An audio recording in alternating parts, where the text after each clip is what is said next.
जैसे कि राहुल जी ने जो कहा कि लगातार हो रहे आतंकी हमलों का हल कठोर कार्रवाई से होगा, ना खोखले भाषणों का, ना खोखले भाषणों से और ना झूठे वादों से। आज उनका ये वक्तव्य आया है अनकोट। तो जो राहुल जी ने जो कहा, ये हमारा जो स्टैंड है वो आपको इससे इस बात से समझ में आता है।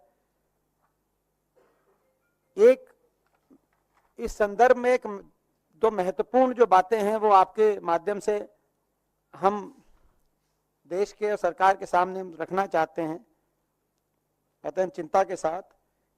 एक बड़ा चिंता का विषय, डिस्टर्बिंग ट्रेंड एक सामने आया कि जो जम्मू क्षेत्र है, जम्मू क्षेत्र में खास तौर पे जो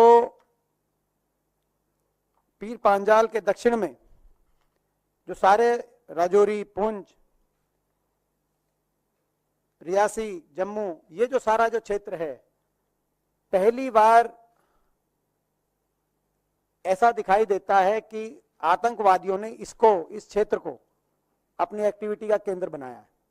लगातार इस क्षेत्र में ये जो सारे घटनाक्रम हो रही है, जो सारे ये इतने इंसिडेंट्स हुए हैं, लगातार इस क्षेत्र के अंदर आ रहे हैं। और डेटा ये इंडिकेट करता है, जैसे कि आज तक की खबर आई है, कि जम्मू क्षेत्र में जनवरी 2023 के बाद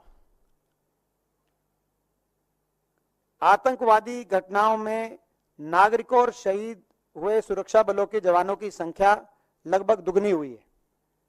यानी जनवरी 1, 2023 और जून 2024 में जहां एक और 42 सिविलियन सिक्योरिटी फोर्सेस की कैजुअलिटीज हुई थी, इससे पिछले पीरियड में 24 हुई थी।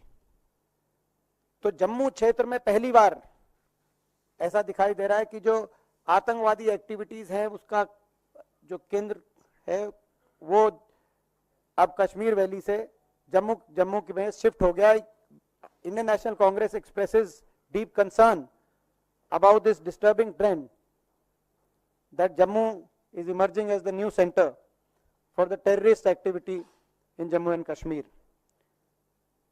और इतना ही नहीं, ओवरऑल भी अगर हम देखें तो साउथ एशियन टेररिज्म पोर्टल के अनुसार जो आंकड़े, वहां से जो आंकड़े आपको पता चल सकते हैं कि जो टेररिस्ट एक्टिविटी जो हमारे पूरे क्षेत्र के अंदर हुई है, उसके अनुसार दक्षिण एशियाई आतंकवाद पोर्टल के अनुसार जो कुल हताहत हैं उनके प्रतिशत में मारे गए नागरिक और सुरक्षाकर्मी अब उसी स्तर पे पहुंचे हैं जो 20 साल पहले एनडीए 1 के समय 2004 में, जबकि यूपीए के वर्षों में और उसके बाद पिछले कुछ वर्षों में इसमें काफी कमी आई थी। ये रेशो बेसिकली जो मैं रेशो कह रहा हूं वो civilian and security forces accounted for 48% of casualties in terrorist attacks, rest being terrorists. उसकी जो रेशो है उसमें कितने हमारे शहीद हुए, कितने सिविलियन कैजुअलिटी होती है, this is highest ever, even higher than 46% in 2004।